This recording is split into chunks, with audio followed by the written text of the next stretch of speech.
আসসালামু আলাইকুম, কেমন আছেন সবাই? আশা করি সবাই ভালো আছেন। Welcome back to my channel easy cooking by Zakia. Eid special আপনাদের সাথে শেয়ার করব dessert item caramel egg pudding. যেহেতু গরম প্লাস ঈদ, ঠান্ডা ঠান্ডা ডেজার্ট খেতে কিন্তু দারুণ লাগবে। মুখে দিলে মিলিয়ে যাওয়া ক্রিমি ঠান্ডা ঠান্ডা এই ডেজার্ট আইটেম এই গরমে অসাধারণ লাগবে। খুব অল্প সময়ের মধ্যে বানানো যায় একদম সহজভাবে। আশা করছি আজকে আমার এই রেসিপিটি আপনাদের সহজ লাগবে আর ভালোও লাগবে।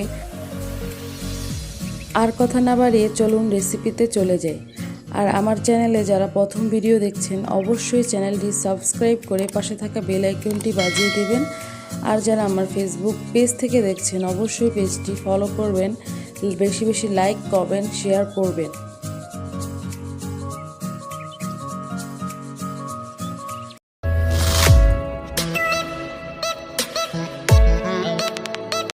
প্রথমে আমি একটি প্যানে 1 লিটার খাঁটি গরুর দুধ নিয়ে নিয়েছি। তারপর এখানে হাফ কাপ চিনি অ্যাড করছি ও 1/3 কাপ গুঁড়া দুধ অ্যাড করছি। তারপর একটি স্প্যাচুলার সাহায্যে গুঁড়া দুধ আর চিনিটা ভালোভাবে দুধের সাথে মিশিয়ে দুধটা ভালোভাবে জাল করে নেব। আর দিয়ে দিচ্ছি সামান্য লবণ।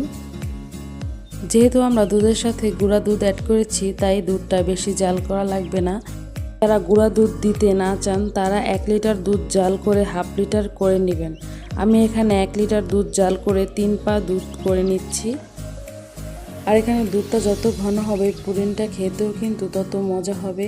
তাই চেষ্টা করবেন গরুর দুধের সাথে গুঁড়া দুধটাও অ্যাড করার। অনবরত নেড়ে দুধটা ভালো করে জাল করে নেব। দেখতেই পাচ্ছেন আমার দুধটা জাল করা হয়ে গিয়েছে। এখন আমরা চুলা থেকে নামিয়ে দুধটা ভালো করে ঠান্ডা করে নেব।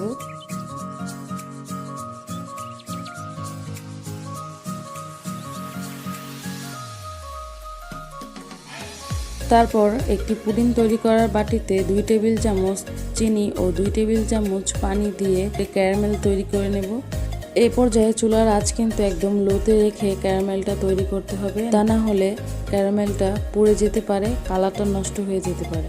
তাই পুরো ক্যারামেল তৈরির প্রসেসিংয়ে চুলার আঁচ একদম লোতে রেখে তারপর ক্যারামেলটা তৈরি করতে হবে।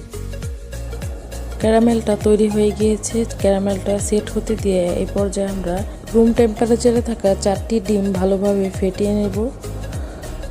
যারা 1 লিটার দুধ জাল দিয়ে হাফ লিটার করবেন তারা এখানে ডিম 3টি ইউজ করবেন। আর যাদের দুধের পরিমাপ একটু বেশি থাকবে তারা এখানে 4টি ডিম ইউজ করবেন। এতে করে পুডিংটা ভিতর একদম স্মুথ হবে। আমি আপনাদের ডিমের পরিমাপটা ভালোভাবে ক্লিয়ার করে দিলাম। এতে করে আপনাদের পুডিং বানাতে কোনো সমস্যা হবে না আমার রেসিপিটি যদি আপনারা ফলো করেন। ডিমটা ভালোভাবে ফেটানো হয়ে গেলে পর্যায়ে আমরা দুধের সাথে ডিমের মিশ্রণটি ভালো করে মিশিয়ে নেব। দেখতেই পাচ্ছেন ক্যারামেলটা সুন্দরভাবে সেট হয়ে গিয়েছে। এই পর্যায়ে আমরা একটি ছাঁকনির সাহায্যে ডিম দুধের মিশ্রণটি ছেঁকে বাটিতে ঢেলে নেব। এতে করে ডিম দুধের মিশ্রণে কোনো লাম্পস থাকলে তা আটকে যাবে। এতে করে পুডিংটা স্মুথ হবে। তারপর বাটির ঢাকনাটা ভালো করে আটকিয়ে 30 মিনিট স্টিম করে নেব। স্টিম করার জন্য একটি হাঁড়িতে আমি আগে থেকেই পানি গরম করে রেখেছিলাম।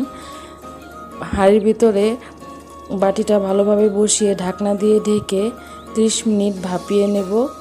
20 মিনিট পর আমি ঢাকনাটা খুলে চেক করছি একটি কাঠের সাহায্যে যে পুডিংটা পারফেক্টভাবে হয়েছে কিনা। আলহামদুলিল্লাহ, দেখতেই পাচ্ছেন আমার পুডিংটা পারফেক্টভাবে তৈরি হয়ে গিয়েছে। আমার কিন্তু পুরো 30 মিনিট লাগেনি, মোট 25 মিনিট আমি ভাপিয়ে নিয়েছি। এর মধ্যেই আমার পুডিংটি তৈরি হয়ে গিয়েছে।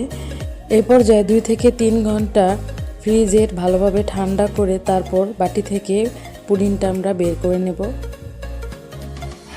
আমি 3 ঘন্টার মতো ফ্রিজে ভালো করে ঠান্ডা করে নিয়েছি। দেখতেই পাচ্ছেন আমার পুডিংটা আলহামদুলিল্লাহ পারফেক্টভাবে তৈরি হয়ে গিয়েছে। এরপর যে আমরা একটি চাকুর সাহায্যে সাইডগুলো ভালো করে ছাড়িয়ে নেব।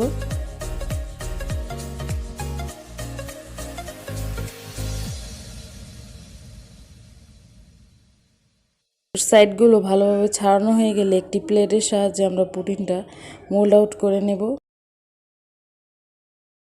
দেখতেই পাচ্ছেন পুডিংটা কত সুন্দর পারফেক্টভাবে তৈরি হয়ে গিয়েছে।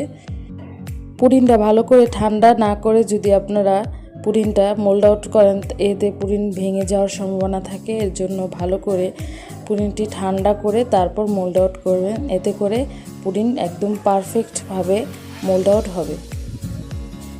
ঈদের সময় আমরা নানা রকমের ডেজার্ট আইটেম তৈরি করে থাকি বাড়িতে। এই ক্যারামেল এগ পুডিংটিও কিন্তু আমরা ঈদের মধ্যে ডেজার্ট হিসেবে তৈরি করতে পারি, বাচ্চারা খুব পছন্দ করবে। দেখতে পাচ্ছেন আমার পুডিংটি কিন্তু একদম স্মুথ হয়েছে।